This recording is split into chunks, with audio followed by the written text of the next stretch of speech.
우리가 착각할 때가 많습니다. 무엇을 원하는지 잘 헷갈릴 때가 많습니다.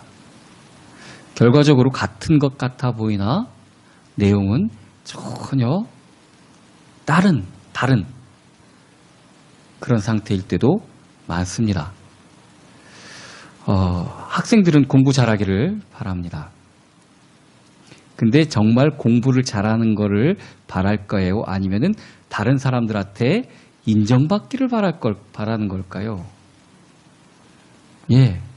그 공부 잘하는 건 뭐가 그렇게 재밌겠습니까? 다른 사람들이 공부 잘한다 해주는 걸 바라는 거겠죠. 그죠?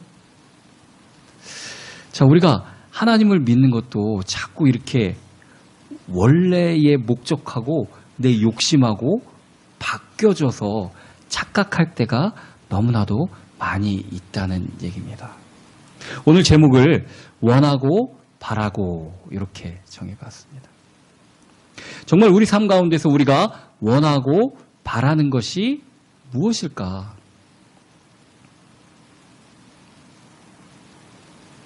뭡니까? 정말 원하고 바라는 거.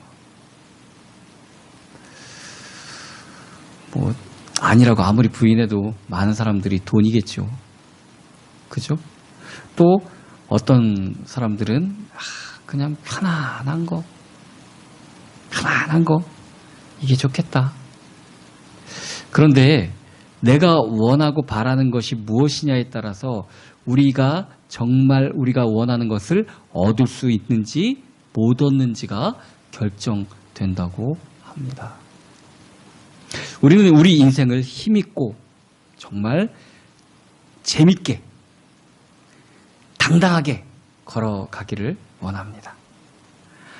나는 정말 그냥 축 처져갖고 뒤에서 사는 둥 마는 둥 하다가 살다가 갈 거야. 이렇게 생각하는 분은 아무도 없을 겁니다. 아마도.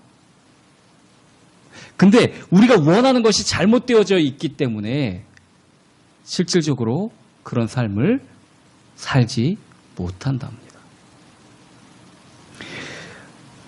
31절에 그 명확한 답을 알려주고 있는데 오직 여호와를 앙망하는 자가 우리가 원하는 것들을 얻을 수 있다. 앙망하는 자, 예수님을, 하나님을, 여호와를 앙망하는 자가 얻는다고 얘기를 하는데 앙망하다라는 그 원어를 따져보니까 오직 여호와를 앙망하는 자 예코웨예라는 히브리어를 사용을 했는데 이 중간에 코가 기다린다.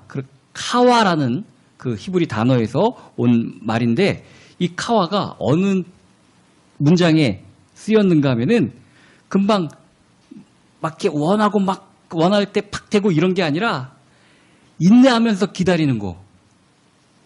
여기에 이 카와라는 단어가 사용됐습니다. 그래서 성경에서도 보면은 어두운 밤에 새벽을 기다릴 때 이 카와를 사용하고 그리고 또 재밌는 그 말은 일꾼이 일당 받고 일을 하면은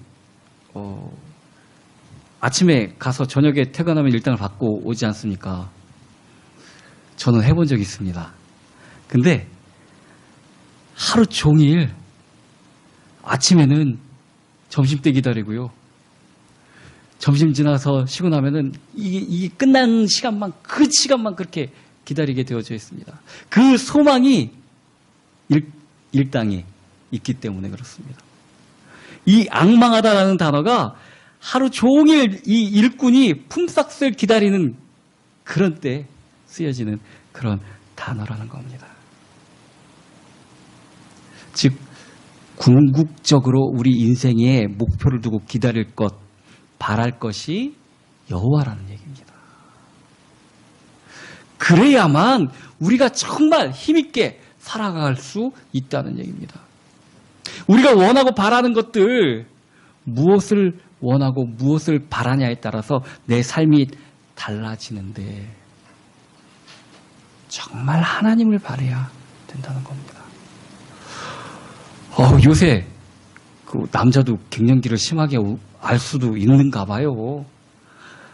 얼마나 가뜩이나 더위도 제가 잘 타는 편인데 저도 갑자기 이렇게 열이 확 올라오더라고요.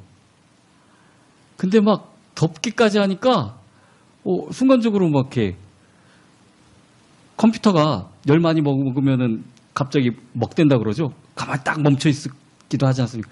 제가 그런 상태가 몇 번이 여긴 어디 난 누구지? 내가 지금 뭐 하고 있는 거지? 설교 준비를 하는데도 뭐 생각도 아무것도 안 나고. 근데 오늘 이 말씀이 정말 하나님을 앙망하면은 하나님이 새 힘을 주시는데 내가 힘을 찾기 때문에 더 문제가 있지 않을까. 인간은 모든 물질은 시간이 지나면 쇠하여지는 것이 당연합니다.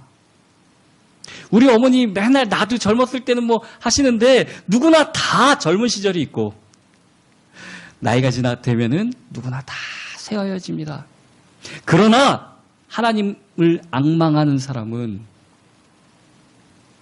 의복이 낡아진 같이 쇠하여지는 것을 기다리는 인생이 아니라 주님께서 날마다 새 힘을 공급해 주시고 그 힘으로 독수리같이 위로 올라가는 삶이라고 주님께서 분명히 말씀해 주고 계십니다. 내가 낭망하고 있거나 힘 빠져 있거나 내 소망이 잘못된 표적을 바라보고 있는 것이 아닌가 한번 다시 생각해 봐야 된다는 얘기입니다. 인생은 누구나 피곤합니다. 우리 아이들 어린이집 다니는 꼬맹이들 걔들 못 피곤할 게 있겠습니까? 그죠? 그때 뭐가 힘들고 그럴 게 있어. 그냥 자고 일어나면 탁 괜찮아지지. 고민될 게 뭐 있어. 뭐 사탕 먹을지 빵 먹을지 고민하는 거야? 할 정도로 아무것도 고민할 게 없는 것 같죠. 아이들은 피곤합니다. 어린이집 가서 선생님 눈치도 봐야 되죠. 친구들하고 내 마음대로 할 수 없지 않습니까? 힘 좋은 애가 밀면은 밀쳐줘야 되죠. 아이들 나름대로 얼마나 힘든 삶을 사는지 모릅니다. 피곤한지 모릅니다. 그래서 잘 때 보면 아주 세상 모르고 자지 않습니까? 힘들고 피곤해서. 우리가 지나고 나서 보니까 니들이 무슨 고민이 있어 그러죠. 나름대로 얼마나 큰 고민이 있는지 모릅니다. 인생은 다 피곤합니다.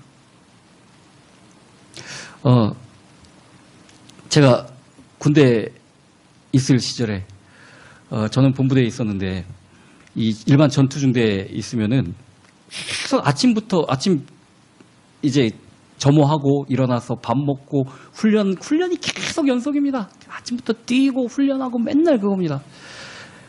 그러면은 이제 그 본부대는 거의 다 행정병, 군종병, 위생병 그런 사람들이니까 사무실 근무한 사람들이니까 이제 밥도 좀 전투병 중대가 더 먼저 먹고 행정 중대는 나중에 와서 먹는데 쟤들이 편할 것 같죠.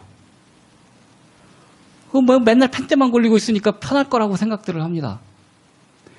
그런데 이제 행정동이 조금 떨어져서 보면은 전부 다 한 10분, 5분 간격으로 그 행정병들은 뒤에 나와갖고 다 담배 피고 있어요. 차라리 일반 중대 가갖고 그냥 뛰고 굴러 가는 게 편하지.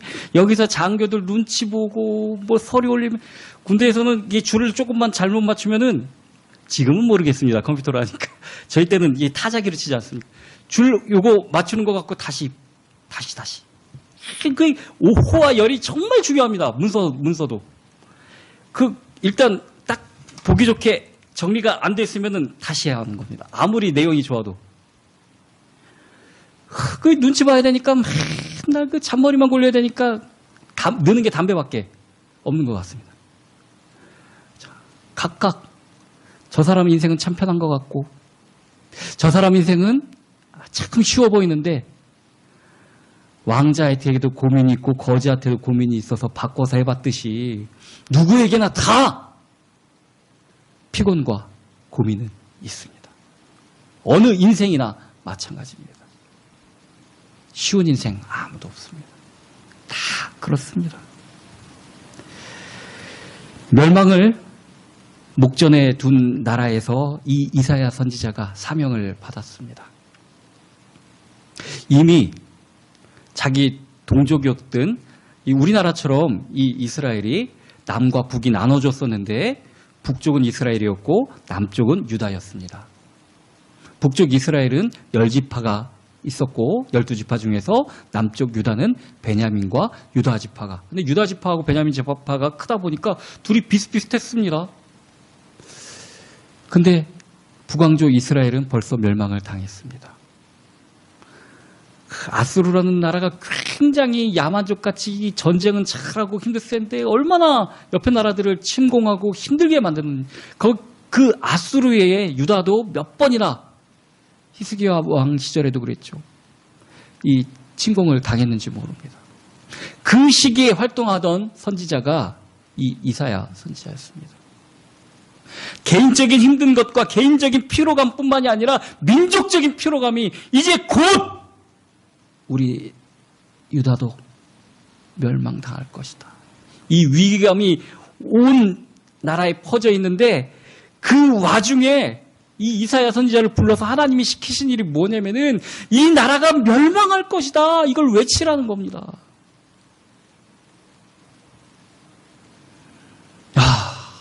힘든데 죽으라는 건가? 근데 이 심판만 얘기는 하는 것이 아니라 회복까지 외치게 하셨습니다. 너희들이 심판을 당한 이유와 이 나라가 곤고함에 빠진 이유가 다른 게 아니라 군대를 양성하지 못하고 그리고 미리미리 농사에 관한 걸 갖다가 다 준비하고 그러지 못해서 그런 게 아니라 그 당시에 가장 어떻게 보면은 교역량과 문명이 활발하게 히스기야 왕 이후 시절로 아주 나라의 번성기라고 해도 좋을 만큼 그런 시국이었는데도 불구하고 누구나 다 마음속에 이러다 망하는 거 아니야? 우리 북쪽 이스라엘도 멸망당했는데 우리도 이러다가 멸망하는 거 아니야? 이런 마음이 왜 자리 잡게 되었는가? 너희가 무엇을 앙망하냐? 우리 가난할 때는, 우리 어려울 때는 오히려 하나님만 붙잡았지 않습니까? 오히려 정말 말씀만 의지했지 않습니까? 근데 좀 뭐 괜찮은 것 같다고 그러니까 하나님은 처음에 보면은 우리 인사기록부나 그런 거 쓸 때 사진 붙이고 주민등록 번호 쓰고 이름하고 주소 하듯이 이 핵심 사항에 나는 크리스찬이다가 들어가야 되는데 맨 끝에쯤에 취미, 종교 그쪽에 쓰죠. 내 삶의 앙망이 돈, 지위, 명예. 내가 기독교인인 거는 말해도 되고 안 해도 되고 내가 가장 원하는 거 평안과 안식과 내 마음대로 다 할 수 있는 거. 근데 그것은 성경 말씀처럼 오직 여호와를 앙망하는 자에게만 주어지는 겁니다. 이스라엘이 멸망하게 된 게 하나님 아닌 다른 것을 앙망하고 그것 쫓아가다가 멸망당한 겁니다. 이스라엘이 건국되게 된 게 하나님의 뜻을 따라서 건국하게 되었는데 하나님을 떠나고 자기들의 신을 세우고 자기들의 어떤 안락을 위해서 하나님 앞에 예루살렘으로 예배가는 것조차 막고 결국 멸망할 수밖에 없는 겁니다. 그래서 유다를 향하여서 너희가 다시 돌이켜야 된다. 이제 너희가 회복하게 되는 길은 다른 것 아니다. 오직 하나님을 앙망하는 것이다. 하나님께로 돌아가는 것이다. 라고 얘기해 주고 있습니다. 하나님께 돌아가는 자는, 하나님께 가는 자는, 하나님을 앙망하는 자는 하나님께서 피곤해서 회복시켜 주시겠다고 말씀하십니다. 너는 알지 못하였느냐? 듣지 못하였느냐? 영원하신 하나님 여호와 땅끝까지 창조하신 이는 피곤하지 않으시며 곤비하지 않으시며 명철이 한이 없으시며 피곤한 자에게는 능력을 주시며 무능한 자에게는 힘을 더하시나니. 하나님만이 우리를 피곤해서 놓아주실 수 있습니다. 다른 데 없습니다. 하나님이 세상을 창조하셨습니다. 땅끝까지 창조한 여호와가 우리의 마음의 피곤, 우리 육신의 피곤, 이것에서 회복시켜 주시겠다고 약속하십니다. 피곤하다, 피곤이라는 말을 국어사전을 한번 찾아봤습니다. 뭐라고 나오는가 하면은 명사, 피곤은 명사입니다. 몸이나 마음이 지쳐서 고달픔. 피곤이라는 말이 육신적 피로를 얘기하는 게 아닙니다. 마음하고 육신을 같이 세상 사람들도 그렇게 알고 있습니다. 겉으로는 멀쩡해도 속안이 피곤해갖고 나는 아무것도 못하겠어.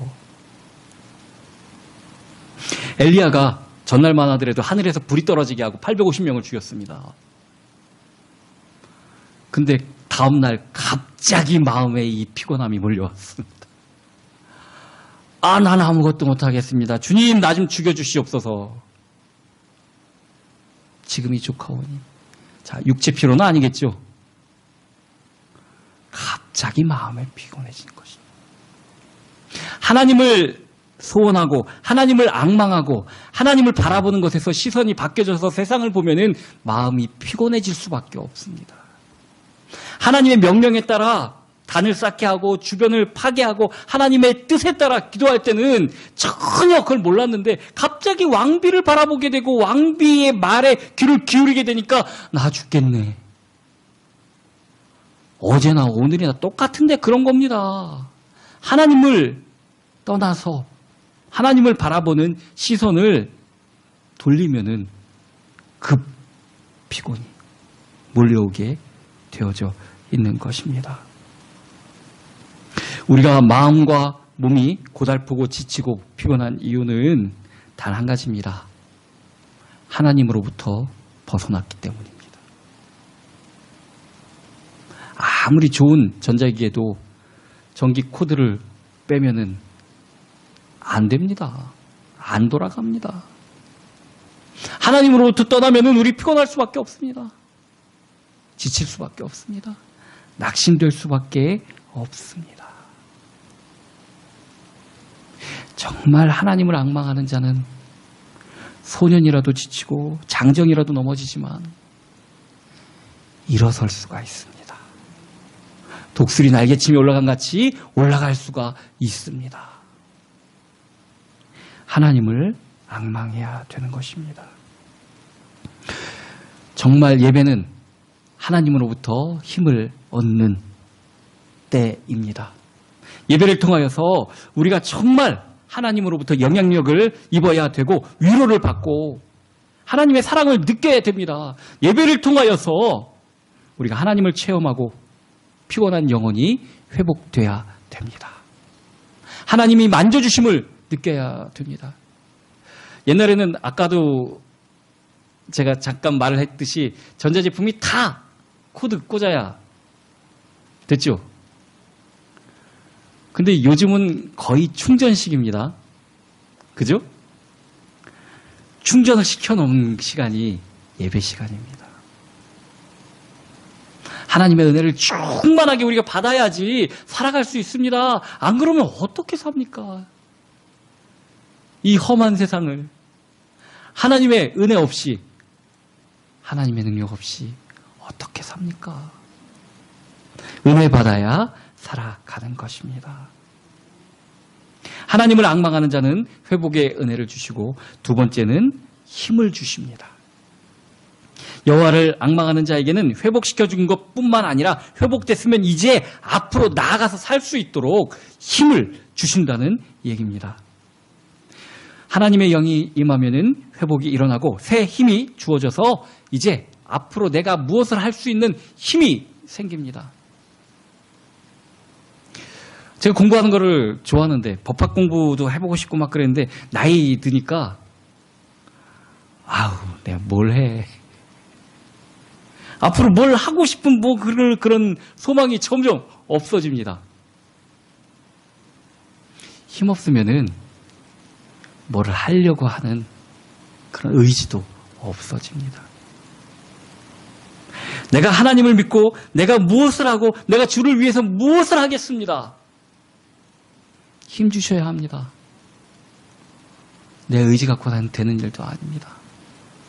이제 우리가 회복되었다면은, 왜 회복되었다는 얘기를 쓰냐면은 범죄라는 것 자체가 원래 보고자 하는 그 목표에서 어긋난 게 죄라는 거기 때문에 회복이라는 것은 방향이 다시 하나님께 돌려지는 것을 얘기하는 겁니다. 그러면은 그 방향대로 나아가려면은 힘이 있어야 되겠죠. 하나님이 힘도 허락해 주신답니다. 힘을 주셔야만 우리가 주의 일을 할 수 있습니다. 힘을 주셔야만 소망을 가질 수가 있습니다. 모세가 아무 힘도 없다고 느껴졌을 때 80이 넘은 할아버지가 젊었을 때 한다 그럴 땐 못하게 막으시더니 갑자기 100만 명이 넘는 그 자기 민족을 이끌어내오려니까 아이고 내가 뭔 힘이 있습니까? 자, 그런데 하나님은 백성을 건져낼 힘은 너한테 있는 게 아니라 나한테 있다고 말씀하시지 않습니까? 우리가 힘을 얻는 것은 하나님의 힘을 받아서 하는 겁니다. 내가 갑자기 막 근육이 울락불락해지고 막 힘이 갑자기 누워서 막 그럴 수도 있긴 있겠지요. 그런데 하나님이 힘이 되시는 겁니다. 나는 할 수 없습니다. 내가 뭘 합니까? 내가 무슨 지혜가 있습니까? 내가 무슨 이 말을 잘합니까? 내가 무슨 건강이 있습니까? 내가 무슨 돈이 있습니까? 그런데 앞에 부분이 28절이 주시는 그 말씀이 하나님이 힘이시고 하나님이 창조주시고 하나님이 지혜가 있는, 그래서 피곤하시지도 않고 곤비하시지도 않고 명철이 한이 없는 그 하나님이 내 힘이 되신다는 겁니다. 하나님이 힘 뺏어 쓰려고 하는 게 아니라 하나님의 힘으로 살아가는 겁니다. 정말 우리가 우리 심령이 회복되어진다면, 하나님께서 힘을 주신다면 우리가 새 소망이 생기고 예배를 통해서 우리의 마음과 몸이 회복이 되고 주의 일을 하고 또 그 길을 걸을 수가 있게 됩니다. 우리 예배는 정말 우리 삶의 기초이자 기본입니다. 하나님은 예배를 통하여서 일하신답니다.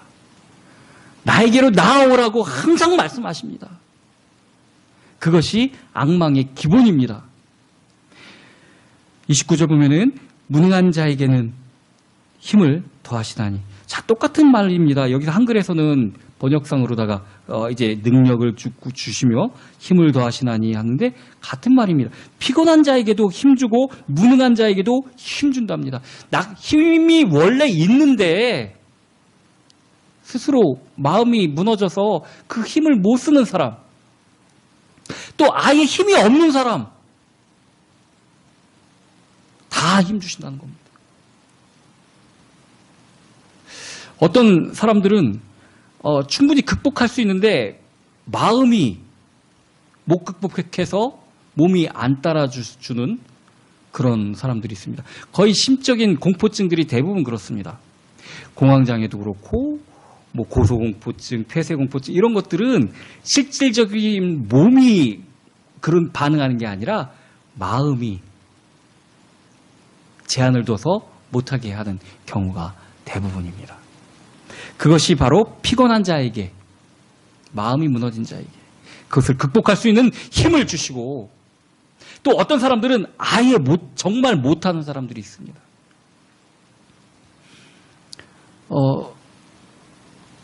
그냥 여기서 이렇게 1m를 갖다가 뛰라고 그러면 누구나 뛰죠. 키 어느 정도 우리나라 평균만 되면 뜁니다. 근데 3m를 여기서 3, 4m를 뛰라고 그러면서 너는 할 수 있어. 충분히 할 수 있어.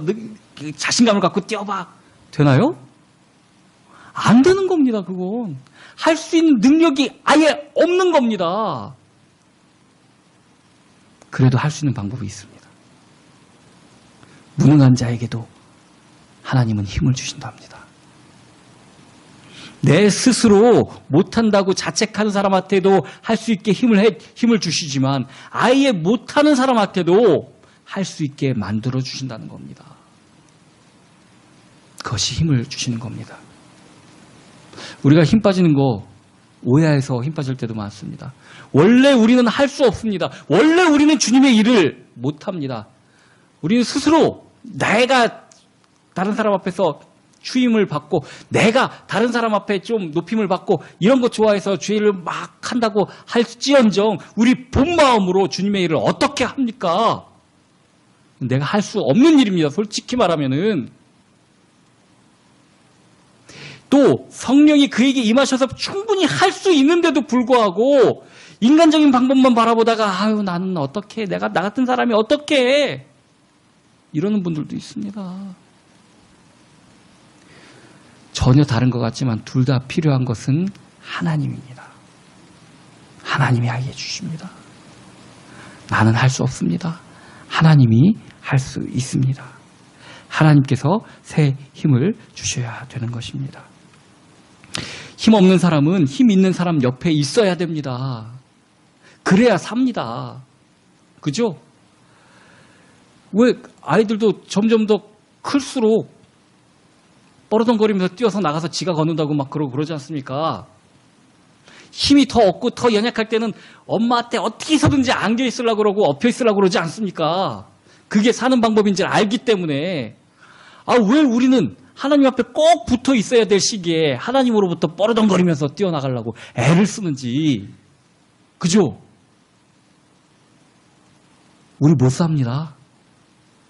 하나님께 딱 붙어 있어야 됩니다. 내 힘으로 살 수 있는 게 아닙니다. 내 여지껏 살아왔던 노하우로 살 수 있는 거 아닙니다. 하나님께 딱 붙어 있어야 되는 것입니다. 우리 크리스찬들은 하나님과 연결된 삶을 살아갈 때가 가장 능력 있는 삶을 사는 것입니다. 하나님께 붙어 있으면 무능한 사람이 없어집니다. 그죠? 하나님의 사람은 하나님의 능력으로 사는데 어떻게 무능할 수가 있습니까? 무능할 수가 없게 되는 것입니다. 성경에 보면은 성경은 인물 사전이 아닙니다. 인물에 관한 위인전 절대 아닙니다. 하나님을 떠난 사람들이 그렇게 처음에는 연약하고 부족하고 막 그랬던 사람들이 하나님과 만나고 힘있게 교회의 지도자가 되는 그런 모습들을 보여줍니다.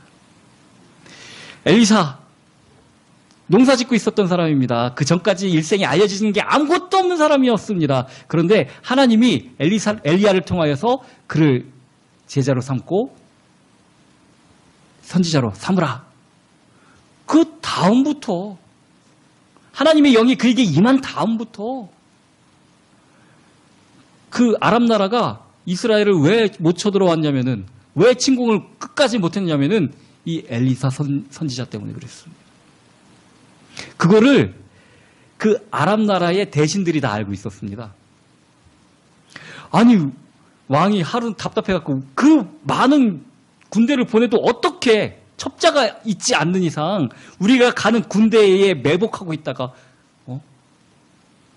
쳐들어와서 지고 국력이나 뭐나 상대도 안 되는데 어떻게 우리가 이렇게 질 수가 있냐. 이건 분명히 우리 가운데 첩자가 스파이가 있나 보다. 그랬더니 신하들이 다 압니다. 아닙니다. 이스라엘에는 엘리사라는 선지자가 있는데 왕이 침소에서 얘기하는 것까지 다 합니다.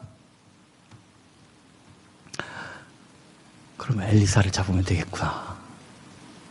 그게 잡혀집니까? 하나님의 사람인데, 하나님의 능력이 있는데, 그죠? 자, 전에도 아까 금방 얘기했듯이 엘리사가 원래 그런 사람이 아니라 농사꾼이었습니다.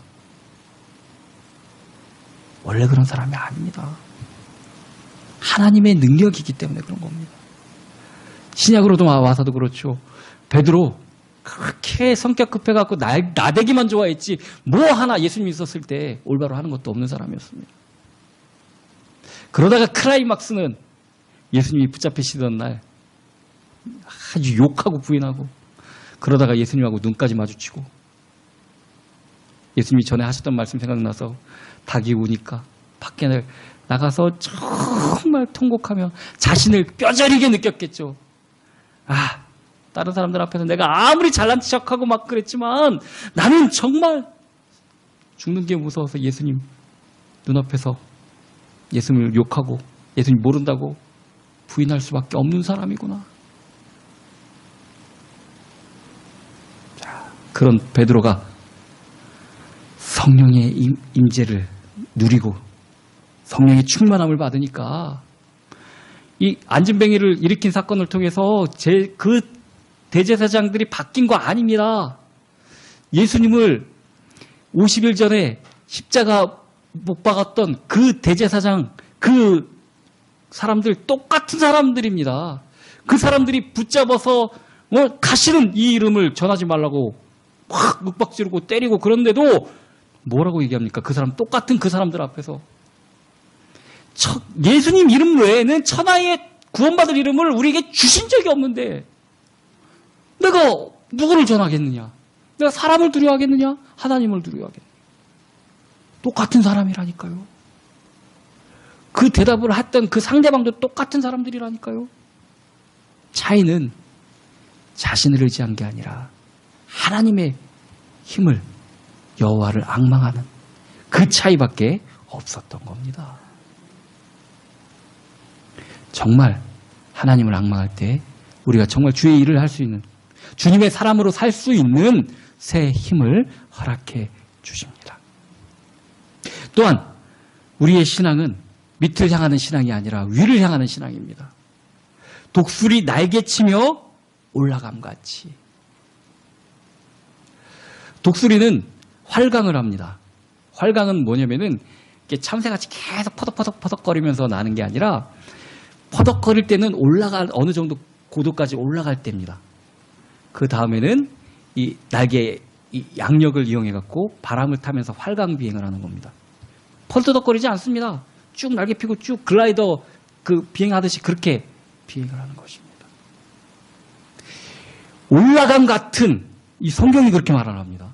독수리의 모든 것을 얘기하는 게 아니라 독수리 날개치며 올라간 같은 그 공기를 중력을 거스르며 올라간 같은 신앙을 가져야 그 힘으로 우리가 살아갈 수 있는 겁니다. 하나님을 향해서 내 육신의 소욕은 작고 십자가 그늘에 묻고 죽이고 하늘을 향해서 하나님을 향해서 올라가는 신앙이 돼야 되는 것입니다. 아까도 얘기했지만 사람은 쉽게 피곤하고 지치기도 쉽고 포기하기도 쉽고 낙심하기도 쉬운 존재입니다. 자기를 잘 모르면은 다른 사람들을 힘들게 하죠. 음치들은 자기 소리를 못 듣는답니다. 자기는 잘 부른 줄 알고 막 이상한 소리를. 자기가 잘못하는지를 아는 것만 해도 그것도 좀 은혜인 것 같습니다. 이게 내가 지치고 낙망하는 나 때문에 나는 도대체 안 되겠구나 하는 그 상태라도 가서 하나님을 붙들기를 원하십니다. 이 이사야서의 배경이 되는 그 시대의 상황이 정말 우리가 이러다가 큰일 나겠구나 하는 그 시대적 그 간절함과 위급함이 있었기 때문에 그런 거죠. 우리가 낙심도 안 하고 뭐 힘든 것도 모르고 뭐 이거 괜찮은데 뭐, 아유, 살만해. 아, 친구, 이거 더 문제입니다. 더 문제. 그 아픔을 통각을 모르는 이게 신경이 다쳐서 뭐 그러면은 이게 더 위험한 거랍니다. 심하게 다치거나 죽거나 합니다.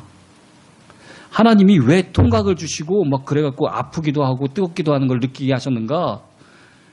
살게 하려고 하신 겁니다. 아프면 피할 수 있게, 뜨거우면 피할 수 있게 만들어 주신 겁니다. 근데 아유, 뭐 괜찮네, 뭐 살만하네. 정말 살만합니까? 하나님 떠나서 살만한 사람 아무도 없습니다. 이걸 깨닫지도 못하는 건 정말 심각한 문제입니다. 우리가 쉽게 낙심하기도 하지만 그때가 주님이 나를 부르실 때라는 거, 이거 놓치지 마시기 바랍니다. 내가 과연 하나님 앞에 잘 살고 있나? 그때가 주님 앞에 더 나아가야 될 때인 것입니다. 우리는 조그만 일에도 기뻐 뛰고 막 아이고 야 기뻐 죽겠네, 막 좋아 죽겠네. 조금만 그러면 아이고 왜 이러지, 힘들어 죽겠네. 그 뭐 낙폭 차가 그렇게 크지도 않습니다. 보면은 30도 좀 넘어가면은 막 더워 죽겠다 그러죠. 그리고 이제 영하 근처만 오면은 추워 죽겠다 그럽니다. 그 섭씨로 따져갖고 한 3, 40도 정도 차이에 더워 죽거나 추워 죽거나, 그 폭이 그렇게 좁습니다. 우리가 좋아 죽을 일을, 또 뭐 힘들어 죽을 일, 그것도 그렇게 크지도 않습니다. 가만히 보면 우리가 하나님을 앙망하고 하나님을 바라지 못할 이유는 아무것도 없습니다. 다니엘의 세 친구들이 그 7배나 뜨겁게 만든 그 불못불을 들어가면서 그리 아니하실지라도라고 말씀하는 것처럼 우리가 극복할 수 있는 것, 극복할 수 없는 것 별로 중요한 거 아닙니다. 하나님을 바라보는 것이 가장 중요한 것입니다. 하나님을 앙망하는 사람은 시리에 빠져 있을 시간도 없습니다. 반드시 어둠은 지나가고 새벽이 동터오게 되어져 있습니다. 주님의 은혜의 날 이미 임했습니다. 우리 은혜 받아야 됩니다. 우리가 새 힘을 얻어야 됩니다. 그래서 독수리 날개치며 올라간 같은 새 힘을 우리가 갖고 주의 일에 나서야 되는 것입니다. 하나님을 앙망하는 사람들에게 주어지는 근본적인 은혜를, 회복의 은혜를, 힘주심의 은혜를 날마다 누리면서 살아가는 그런 저와 여러분이 되기를 예수 그리스도의 이름으로 축원합니다.